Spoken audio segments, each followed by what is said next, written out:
Nascimento Soares, que é bióloga com mestrado e doutorado em agronomia e atualmente é professora da Universidade Federal de Goiás.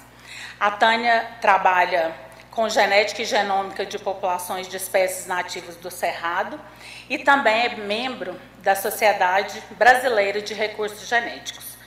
E vai falar para a gente um pouquinho da diversidade genética, conservação e uso de espécies vegetais do Cerrado brasileiro. Tânia, por favor, a palavra está com você. Muito obrigada.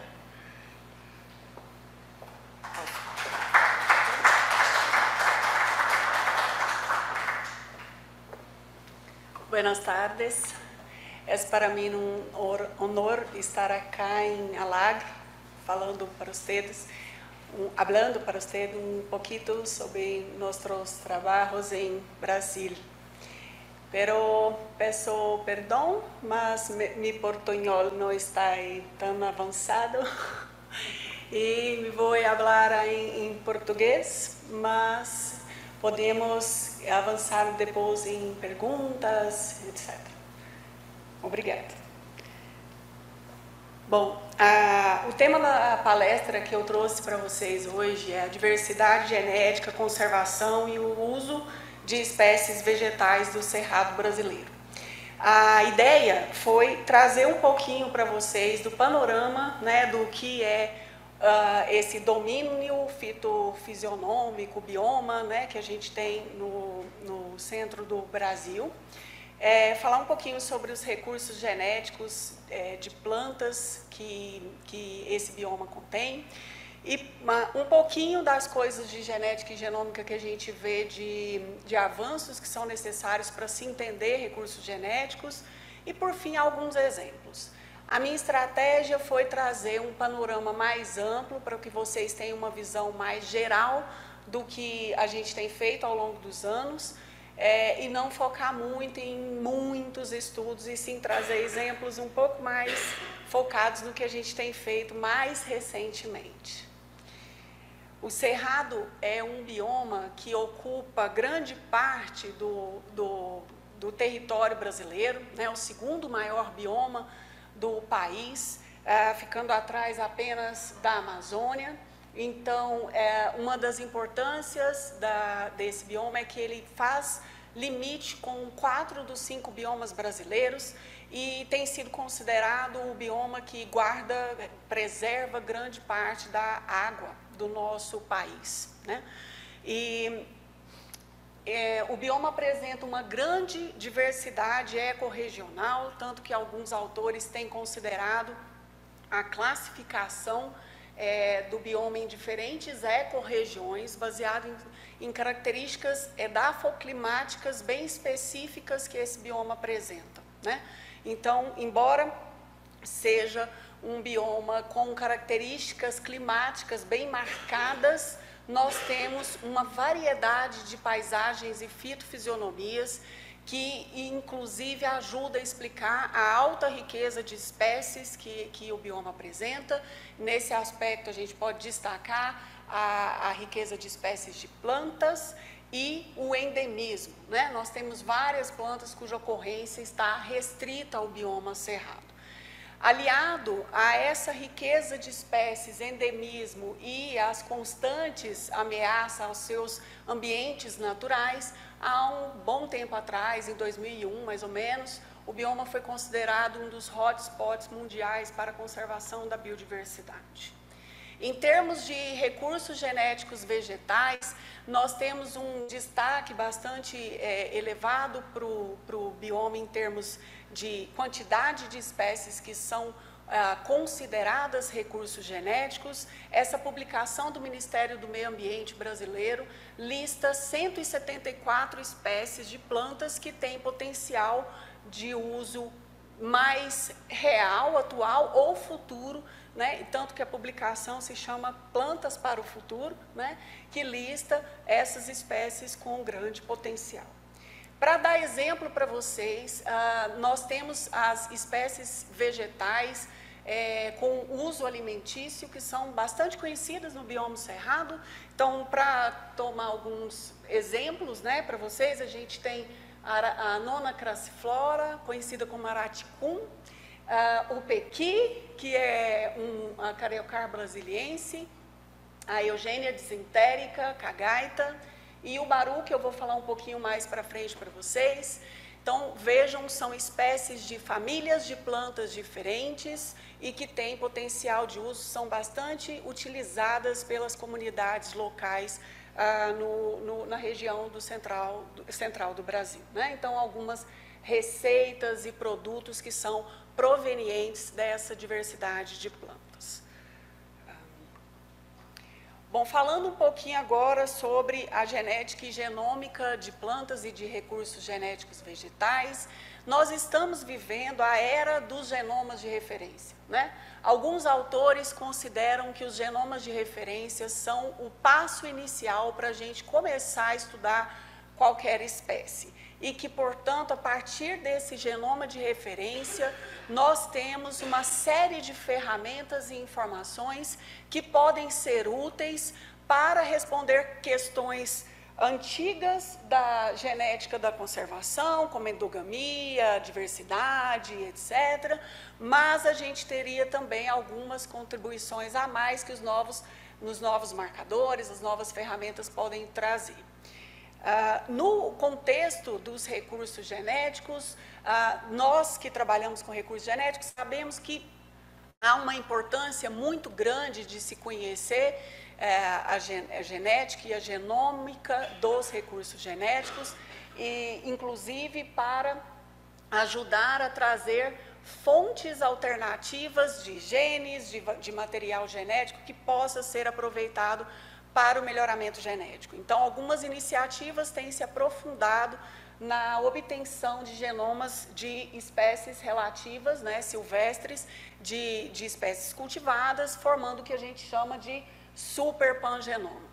Entretanto, a nossa linha de pesquisa está nessa linha mais de fora dos recursos genéticos que compõem a biodiversidade mais ampla e que também nós consideramos que o entendimento e o estudo dessas plantas que estão fora do que a gente tradicionalmente chama de recursos genéticos aplicáveis imediatamente para o melhoramento, poderiam ajudar mais ainda a se reconhecer essa diversidade genética, não é? E quando a gente fala de países mega diversos como o Brasil, a gente vê que há uma necessidade enorme da gente tentar aumentar a quantidade de conhecimento sobre essas plantas, né?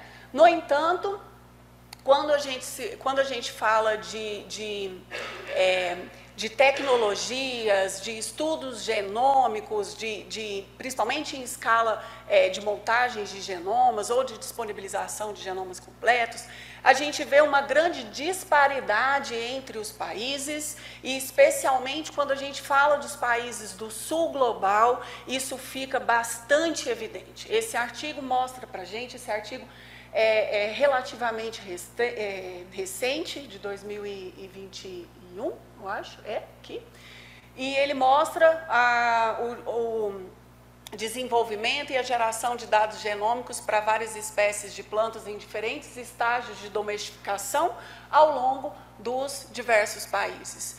E os gráficos de pizza, né, representam a quantidade de genomas que são produzidos para cada uma dessas categorias. Quando a gente observa, então, o sul global, e aqui eu vou, obviamente, me referir mais à América do Sul, a gente vê que essa representatividade deixa a desejar, principalmente olhando para a diversidade que nós temos, não é? E mais ainda, quando a gente analisa os genomas que são produzidos na América do Sul, muitas vezes, né, a América do Sul inteira, não só o Brasil, muitas vezes são genomas que são sequenciados fora do continente sul-americano, não é?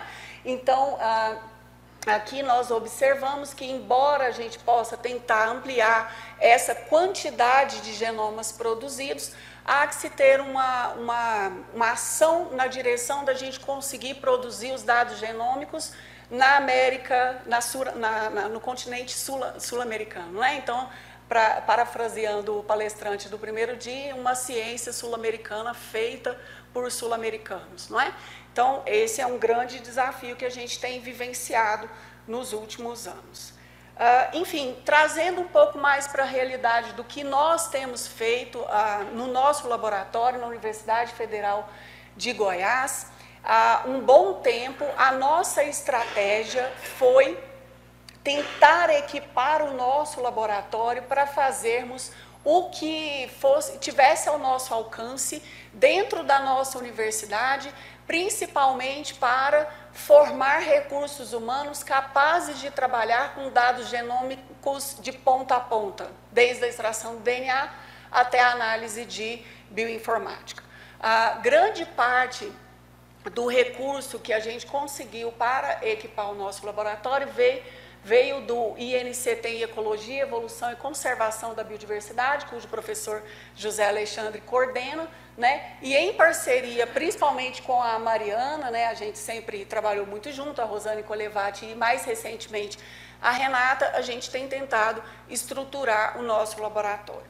Com esse apoio, nós conseguimos, por exemplo, adquirir o MySeq, que passou a ser um sequenciador para, no caso de plantas, né, que a gente tem outras linhas de pesquisa, mas no caso de plantas, basicamente o que a gente tentou fazer foi sequenciamentos de baixa cobertura de várias espécies para desenvolver ferramentas moleculares e, nesse caso, esse artigo mostra que o fluxo de trabalho que a gente vem fazendo, que seria de sequenciar em baixa cobertura algumas espécies de plantas, desenhar primers e depois tentar fazer a detecção desses marcadores por alguma metodologia de detecção de microsatélites.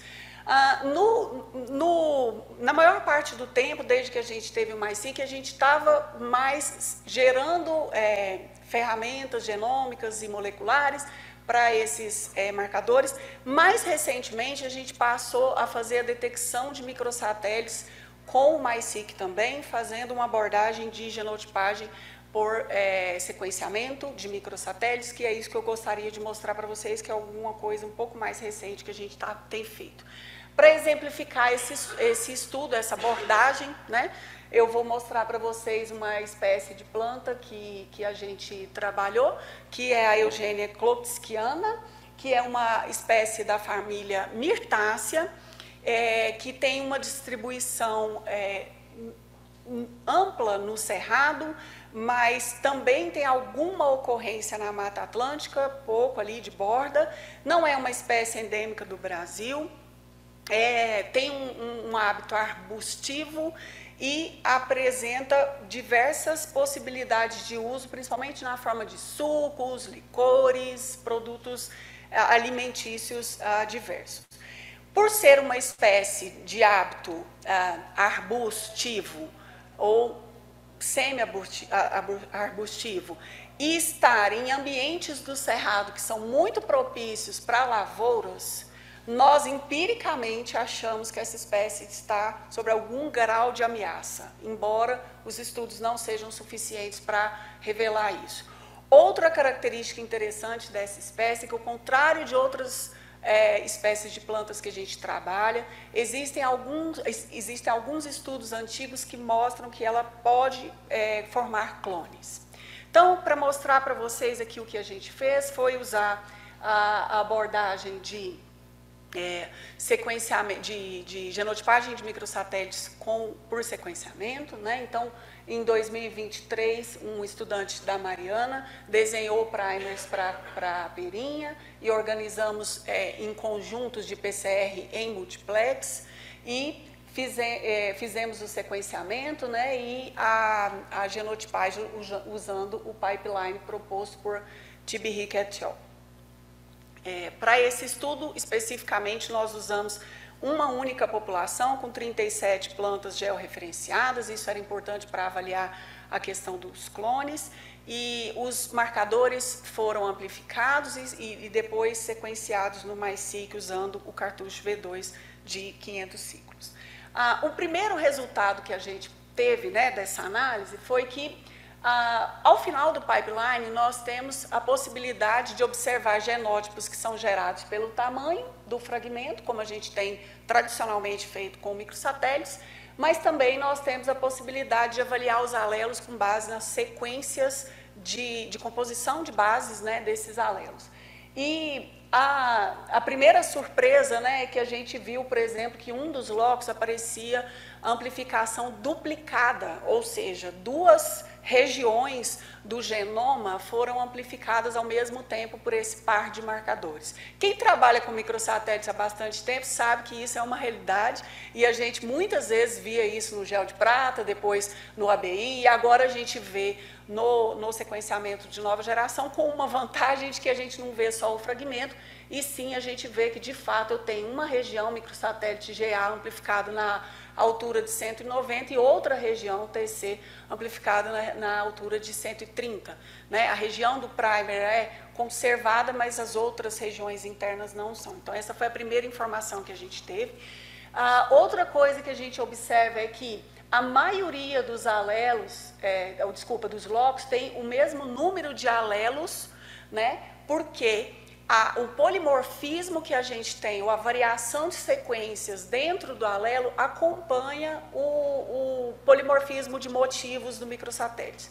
Entretanto, em alguns casos, a gente vê que há diferença entre o número de alelos que a gente detecta por tamanho e o número de alelos que a gente detecta por sequências. Então, aqui só um exemplo para vocês. Na maioria das vezes, nós temos os alelos acompanhando a variação do tamanho do microsatélite, mas muitas vezes nós temos dois fragmentos de mesmo tamanho, mas com polimorfismos de SNPs que faz com que eu tenha alelos diferentes. Então, aqui, nesse caso, eu tenho polimorfismo fora da região microsatélite, dentro da região microsatélite. Então, são coisas, né, informações que a gente pode ter com esse tipo de abordagem. Inclusive, pode nos possibilitar estudar a evolução de regiões microsatélites, né, propondo esse tipo de estudo.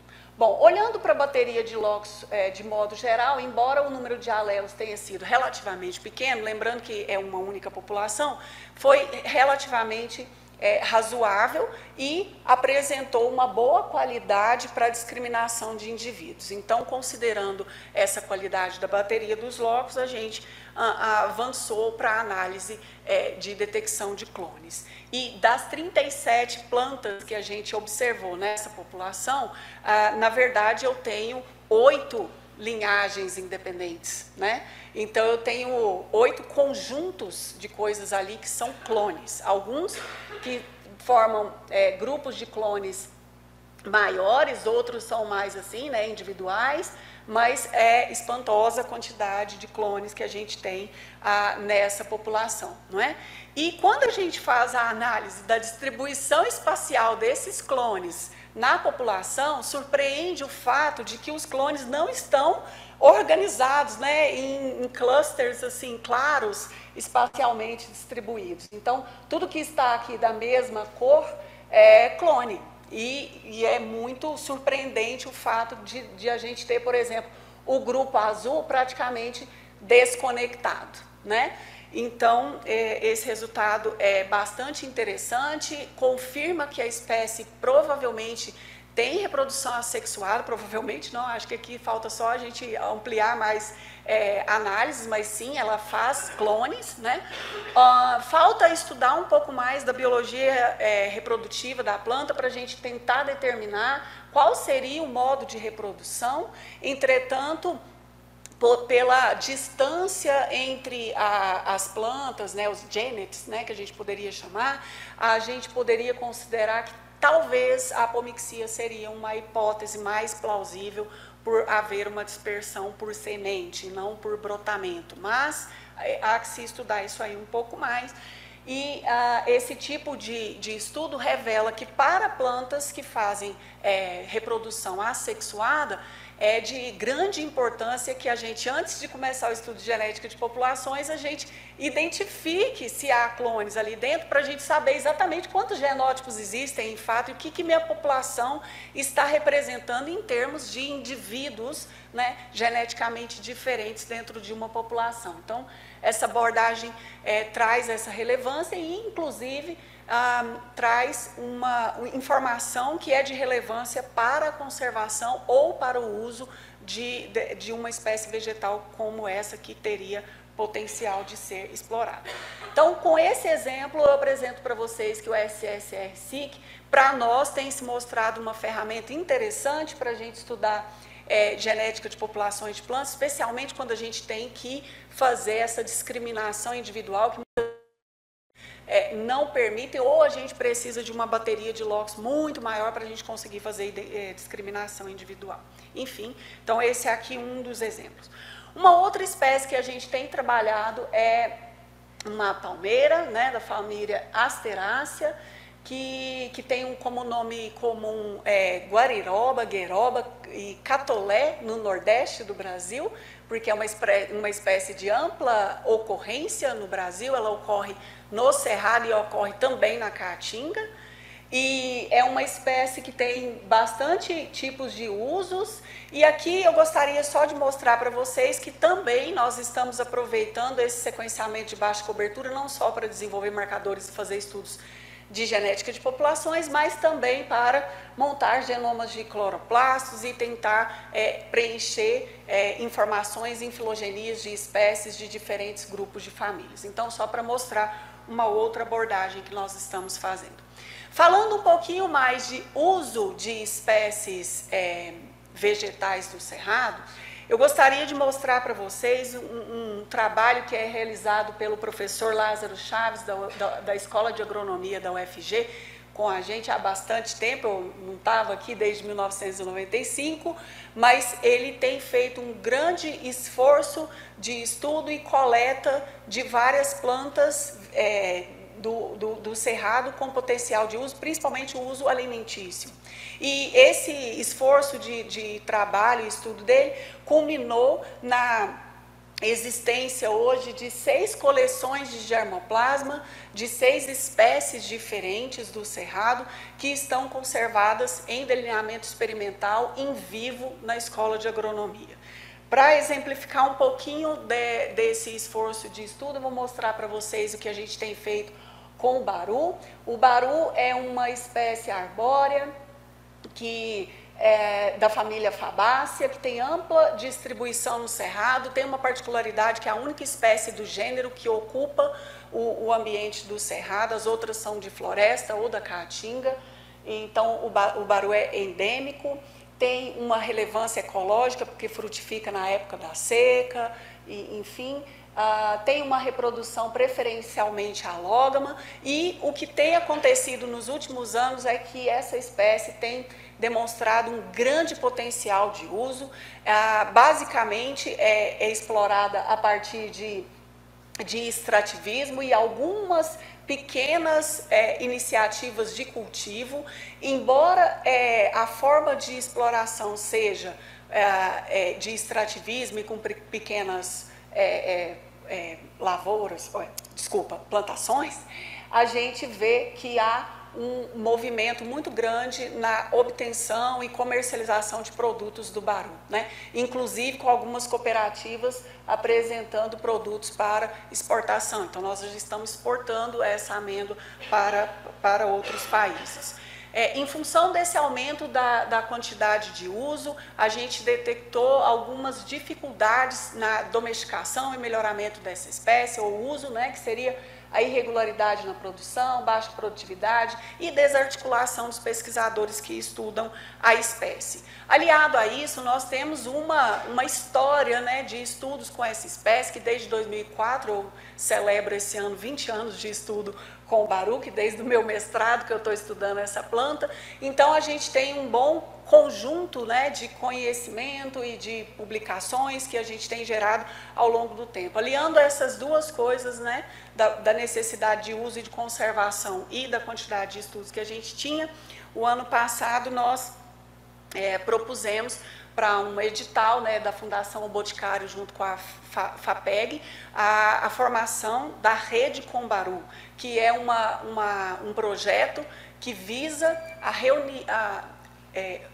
reunir pesquisadores que estudam o baru em diferentes frentes, visando conservar e realizar a domesticação e o melhoramento genético dessa espécie, né? Então, para isso, nós reunimos pesquisadores de diferentes estados do Centro-Oeste brasileiro e Distrito Federal, em diferentes expertises, né, e capacidades, e inclusive trouxemos também para o grupo representantes das comunidades tradicionais, quilombolas, calungas do Cerrado, para trazerem informações sobre a exploração por extrativismo.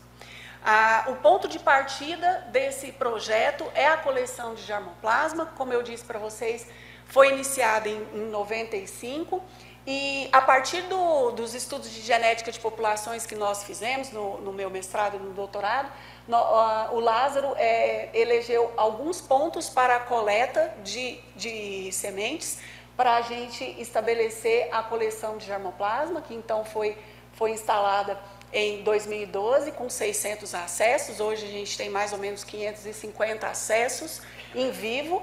Essas plantas têm sido caracterizadas molecularmente e morfologicamente desde então. Em 2018, nós tivemos as primeiras plantas frutificando, o que permitiu fazer um primeiro ciclo de seleção de plantas para precocidade. Esses frutos foram colhidos e plantados para uma avaliação. Então, esse estudo inicial permitiu que a gente iniciasse, então, um programa de melhoramento genético do Baru, que inclui não só a parte do programa de melhoramento, mas também toda a parte de conservação.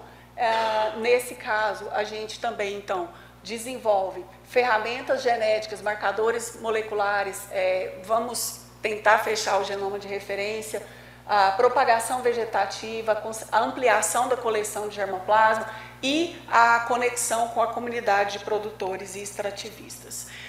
Então, falando um pouco da parte de genética e genômica, nós fizemos um sequenciamento com um projeto anterior, um sequenciamento Hi-Fi, que a gente produziu uma grande quantidade de dados. O Dr. Marco Pessoa está tampadinho ali, mas é o nosso parceiro da Embrapa Senargem, que está atuando na montagem desse genoma. Então, nós fizemos Hi-Fi e agora ele está analisando os dados de Hi-C, que nós fizemos também, com o intuito de fechar o genoma. Eu vou voltar para você tirar a foto para o seu amigo. E vou falando. Enfim... além, né, de produzir o genoma de referência, a gente também está desenvolvendo ferramentas moleculares. Dentro da rede Combaru, a professora Mariana está à frente da parte de desenvolvimento dos marcadores microsatélites, por exemplo, e regiões barcode, para que a gente consiga fazer identificação de plantas, identificação da espécie, pensando lá na frente em certificação de mudas ou alguma coisa nesse sentido. Também fizemos uma estratégia de descoberta de SNPs por low coverage de WGS, sequenciamento genômico amplo, né, com 24 plantas da coleção, que a gente fez um sequenciamento de baixa cobertura para tentar identificar SNPs, né, e posteriormente validar. Como perspectivas, né, para a parte de genética e genômica, nossa ideia é tentar fechar o genoma de referência o mais tardar até o início do ano que vem, tentar fazer a validação das ferramentas moleculares que a gente acha que serão úteis para a verificação, discriminação individual e certificação, e o estudo de associação genômica que a gente pretende realizar na coleção de germoplasma e com SNPs, né? Então, essas seriam as perspectivas para a rede Combaru. Eu esqueci de falar, mas o Baru é uma espécie que ocorre em outros países sul-americanos, não é endêmico do Brasil, então ocorre na Colômbia, na Bolívia, no Paraguai, tem outros nomes vulgares que ele é conhecido. Então, como a rede propõe fazer parcerias com pesquisadores que estudam essa espécie, eventualmente se alguém, né, conhecer alguém que trabalha com a espécie fora do Brasil, seria muito interessante para fazer parcerias. Eu quero agradecer inicialmente o time do LGBio. A gente fez uma reunião antes de vir para o ALAG, e aqui tem alguns dos estudantes e pós-docs que estão aqui representando o nosso time, que é enorme, tem um monte de gente trabalhando. Mais especificamente, quero agradecer imensamente a Mariana, que é a minha parceira de sempre, né? E a gente juntas tem feito um montão de coisas. Juntos a gente vai mais longe, é assim que ela fala, né? Então isso é bem legal. Enfim, e agradecer vocês pela atenção e pelo carinho em nos receber, e colocar aqui alguns dos nossos contatos, né? Instagram da Rede Combaru e do INCT, para vocês terem acesso um pouquinho das coisas que a gente está fazendo. São muitas instituições parceiras e os órgãos de fomento, que eu não posso deixar de falar, o CNPq, a FAPEG, a Fundação O Boticário. Muito obrigada pela atenção.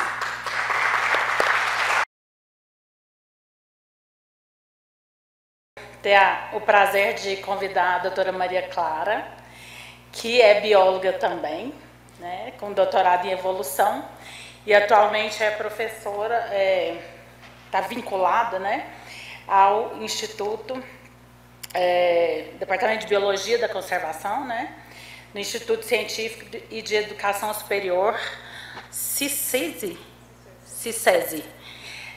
na Baixa Califórnia, no México. É um prazer ter você aqui com a gente, Maria Clara. Fica à vontade, ela vai falar um pouquinho das plantas peninsulares. Fica à vontade, a palavra está com você.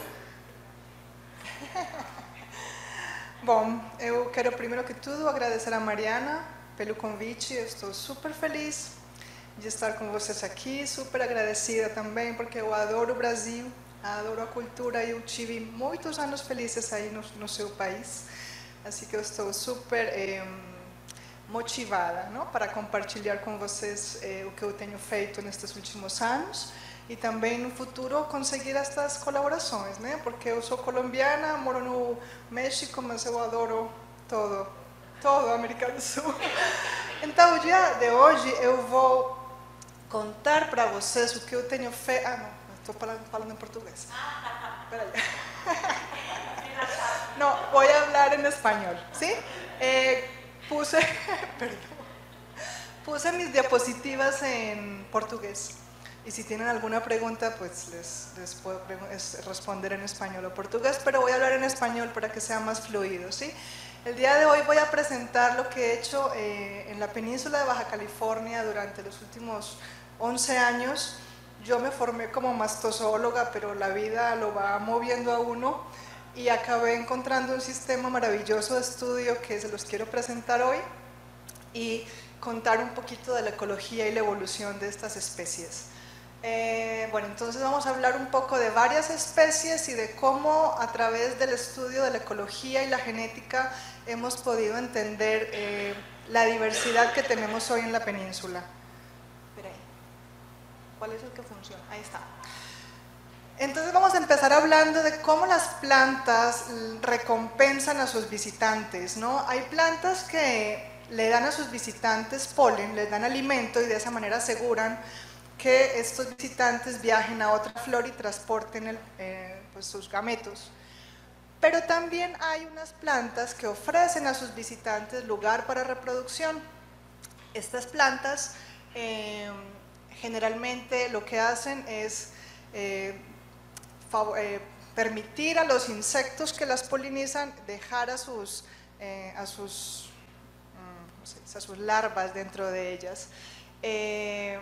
Dentro de estas plantas que ofrecen lugar para reproducción, les voy a hablar de dos géneros nada más para darles un ejemplo. El primero de ellos son las figueiras o los higos. Estas plantas presentan una interacción obligada de mutualismo con las avispas. Este es un género pantropical, hay como 750 especies en todo el mundo. Y el otro grupo de plantas, que es donde me voy a centrar hoy, son las yucas y las esperoyucas. Son dos géneros de plantas que son agaváceas. Y estas plantas son polinizadas por mariposas en portugués o polillas en español. ¿Okay? Estos dos géneros de plantas presentan una interacción obligada, un mutualismo obligado con sus polinizadores. Y es súper interesante este sistema porque estas plantas florecen una vez al año y tienen unas inflorescencias muy grandes y son cientos de flores que están en sus inflorescencias. Cuando las plantas florecen, las polillas emergen del suelo y vuelan a las flores. En las flores copulan colectan activamente el polen en unas estructuras bucales que han sido modificadas a través de la evolución. Posterior a colectar el polen, vuelan a otra flor, ovipositan y después de esto polinizan activamente la flor para asegurar que se forme el fruto, que va a ser la fuente de alimento y de refugio para sus larvas. Entonces, esta interacción es una interacción clásica de coevolución, se ha estudiado muchísimo en el género yucca y el día de hoy vengo a hablarles de las especies que tenemos en la península de estos dos géneros. Siempre me hago bolas con cuál cambia. Ok, ay, estoy ahí arriba. Bueno, el género yucca y el género esperoyucca son géneros de Mesoamérica. ¿Sí? Aproximadamente tenemos 55 especies en estos dos géneros, o sea, tenemos 3 especies en esperoyucca y como 50 especies en yucca. Son géneros que están en Mesoamérica y en Norteamérica. Y ahorita los voy a llevar del Cerrado brasileiro, vamos a viajar até a Península de Baja California, porque ahí es donde yo vivo y ahí es donde llevo trabajando muchos años y es un área maravillosa y súper diversa. Entonces, un poco de la historia de esta península. Esta península es una de las más largas del mundo, cubre 10 grados de latitud. ¿Y esto qué significa? Que a nivel ambiental es muy diversa. Tenemos desde zonas mediterráneas en el norte de la península hasta bosques subtropicales en el sur de la península, pasando por una zona grande de desierto. ¿Okay? Luego, la historia climática y geológica de esta península ha sido muy dinámica. Ella llegó a su posición aproximadamente hace 6 millones de años, que se desprendió de México, y desde que llegó a su posición, pues los periodos glaciares e interglaciares han tenido un fuerte efecto en la distribución de sus hábitats. Y esto ha llevado a que tengamos grandes niveles de endemismo tanto en plantas como en animales. Aquí tenemos pues un paisaje de desierto y, un paisaje de desierto y un paisaje de bosque subtropical. Entonces, un poco conjuntando lo que es la historia natural de las plantas con sus polinizadores obligados, y si lo juntamos con la historia dinámica de esta región, entonces vamos a entender la biodiversidad que tenemos en términos de número de especies, ¿no? Y eso es lo que voy a contarles un poquito hoy. Voy a contarles un poquito hoy cómo a través de 3 procesos, que es la colonización, el origen de nuevas especies y la divergencia de poblaciones, es que tenemos hoy la diversidad que tenemos en estos dos géneros de plantas. Vamos a empezar primero por el género yucca. El género yucca presenta 3 especies en la península que tienen una distribución disyunta, ¿no? En el norte tenemos chidígera, en el centro tenemos yucca válida y al sur, en el bosque subtropical, tenemos a la yucca capensis. Voy a hablarles un poco de los trabajos que hemos hecho y de los estudiantes. Van a aparecer sus fotos porque si no fuera por ellos pues no les estaría contando lo que les voy a contar. Entonces Leo en su doctorado lo que hizo fue preguntarse cómo llegó esta especie que es la más norteña. Ay, ma, ¿cómo le hago para devolverme? Aquí. Esta especie de yucca que es la más norteña, él se preguntó cuándo llegó y cómo llegó esta especie a la península. Entonces lo que hicimos fue colectar a lo largo de la distribución de esta especie en la península 240 individuos. Nosotros trabajamos con datos morfológicos, ecológicos y genéticos. Ahorita nada más me voy a enfocar en lo genético. Lo que hicimos fue colectar en 250 individuos de 13 localidades, amplificamos microsatélites, analizamos la diversidad genética y la conjuntamos con los modelos de nicho climático para entender los patrones que encontramos.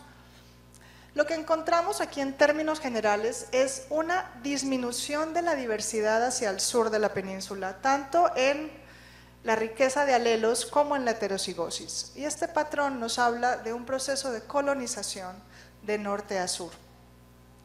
Y cuando juntamos esto con los modelos de nicho y decimos qué ha pasado con la distribución de las áreas con condiciones apropiadas para esta especie, vemos que hace 120.000 años la distribución de estas áreas estaba más al norte y a través del tiempo esta distribución de área con condiciones adecuadas fue creciendo hacia el sur. Entonces lo que tenemos aquí es un patrón de colonización que sigue la disponibilidad de esas condiciones climáticas adecuadas. Okay. Ahora vamos a seguir con las otras dos especies, que son las especies endémicas de la península. Estas dos especies, tenemos una especie del desierto y tenemos una especie del bosque tropical caducifolio en el sur de la península. Esta especie central se llama yuca válida, ella florece entre abril y julio, y la especie del bosque de la mata caducifolia, ella florece entre agosto y octubre. Sin embargo, un autor, quien describió una de estas especies, detectó unos individuos con características morfológicas intermedias y propuso que probablemente podían ser híbridos. Y estos individuos híbridos se localizan aquí. Entonces, había un posible origen híbrido que fue solo propuesto por Lenz, y a partir de ahí nosotros lo que hicimos fue muestrear toda la península, describir la variación morfológica, climática, ecológica, y entonces preguntarnos si realmente esas poblaciones tenían un origen híbrido. ¿Por qué podían ser híbridas? Porque estas dos especies endémicas son muy cercanas filogenéticamente, es decir, pueden no tener barreras reproductivas entre ellas, y porque el polinizador de ambas especies es el mismo. Entonces puede haber habido un movimiento de polen así heteroespecífico, ¿ok? Entonces preguntamos si había una diferenciación genética entre las dos especies de yucas y cómo eran esas poblaciones híbridas. Para esto muestreamos a lo largo de la distribución, amplificamos SNPs y obtuvimos así como de librito. Tenemos dos componentes, un componente de una especie, otro componente de otra especie, y estas poblaciones híbridas pues presentan una mezcla de esos dos componentes. Entonces, genéticamente estamos confirmando cómo esos individuos sí son de origen híbrido. Luego hicimos un montón de modelos para analizar cómo había surgido y, bueno, efectivamente se separaron las dos especies y posteriormente hubo flujo génico entre ellas. Pero pues la pregunta es, ¿cómo ocurrió esa hibridación? Porque si observamos, la distribución de esas especies es alopátrica o disyunta. Entonces teníamos dos opciones. Una es que las polillas volaban muy lejos y movían el polen entre las especies, y la otra es que las mudanzas climáticas, los cambios climáticos del Pleistoceno pudieron haber afectado la distribución de las poblaciones. Para esto entonces lo primero que hicimos fue abordar cada una de las hipótesis. Rocío, mi estudiante de maestría, ella amplificó muchísimos seedlings, muchísimas plántulas, microsatélites en muchísimas plántulas de 15 plantas madres, y a través del análisis parental, ¿qué obtuvimos? Obtuvimos que el flujo génico en estas plantas ocurre a cortas distancias, ocurre a 40 metros en promedio, es decir, la posibilidad de que hubiera volado tan lejos, pues no. Entonces abordamos nuestra segunda hipótesis, que era que las mudanzas climáticas del Pleistoceno pudieron haber cambiado la distribución de las áreas. Hicimos modelos de nicho, los proyectamos al pasado y obtuvimos estos, ¿no? Esto es hoy, hace 6.000 años y hace 21.000 años. Aquí tenemos las poblaciones híbridas, y cuando observamos aquí con cuidado, hace 21.000 años, en el último glacial, las condiciones adecuadas para ambas especies coexistían en el mismo lugar a donde hoy están las poblaciones híbridas. Entonces es muy probable que las poblaciones, que las especies hayan migrado, y ahí la mariposa sí hizo su trabajo de mover el polen entre las plantas de especies diferentes. Entonces nuestra conclusión aquí es que las poblaciones híbridas resultan de una combinación de componentes genéticos de población de especies parentales, y esto se dio gracias al flujo génico ocurrido en el pasado.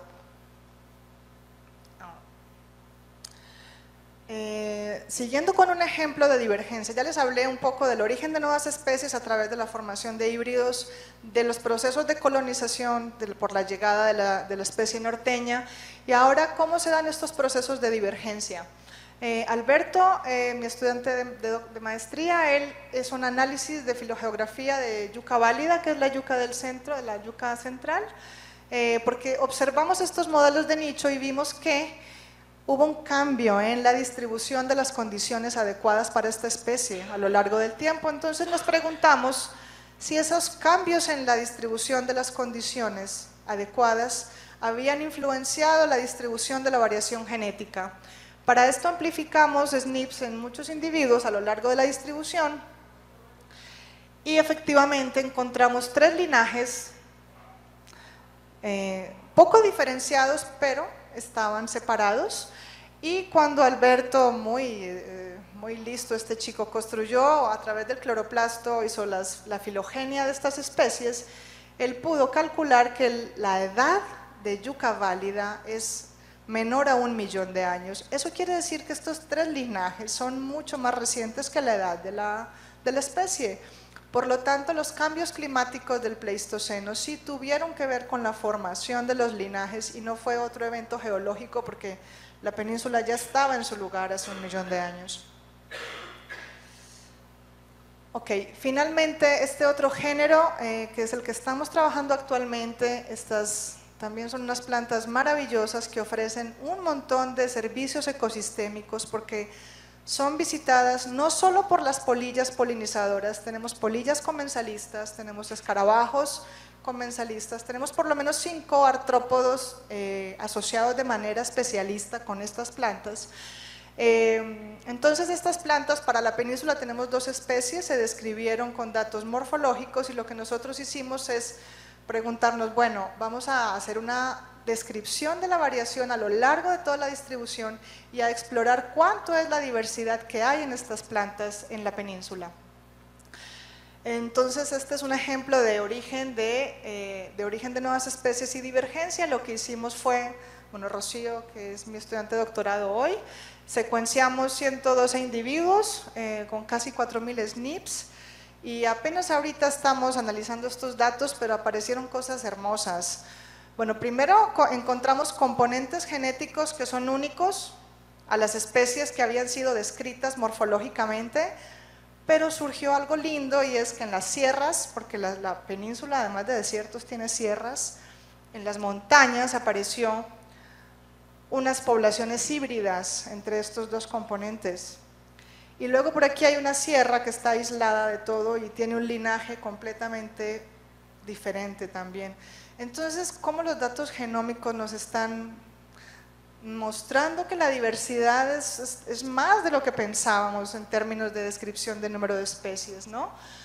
¿Qué podemos concluir? Podemos concluir que los patrones de diversidad en estos 2 géneros de plantas son explicados por su mutualismo obligado con las polillas y porque las polillas mueven el polen de manera restringida, entonces permiten la estructuración de las poblaciones.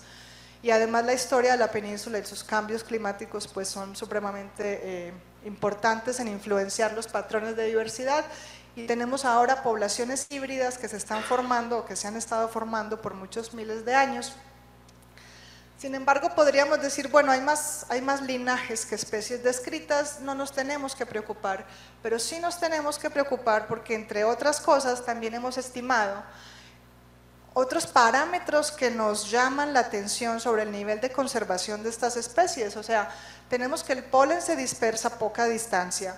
A los frutos ahorita no los dispersa nadie porque los dispersaba la megafauna hace 10.000 años, ahorita no hay quien los mueva. Tenemos muy bajas tasas de reclutamiento, no tenemos casi plántulas en las poblaciones naturales, tenemos altos niveles de endogamia, paisajes muy fragmentados por el crecimiento de las poblaciones humanas y además hay algunas de estas especies que sufren de extractivismo, ¿no? Las están usando para fines agronómicos. Entonces el acervo genético de estas especies pues está en riesgo, así como los servicios ecosistémicos que han prestado y prestan tanto para artrópodos como para otras especies. Bueno. Entonces, de alguna manera también toda esta información que hemos generado por años, lo importante es que repercuta en la conservación de las especies y hemos tenido la oportunidad de participar en la elaboración de las fichas técnicas de la IUCN para algunas de las especies, lo que ha permitido pues, que se incorporen estos datos genéticos y este conocimiento que estamos generando en estos esfuerzos de conservación. Agradecerle a todos los alumnos porque ellos son los que trabajan y hacen todo y empujan, también a los colaboradores y a todas las fuentes de financiación que pues, nos han apoyado. Muchas gracias.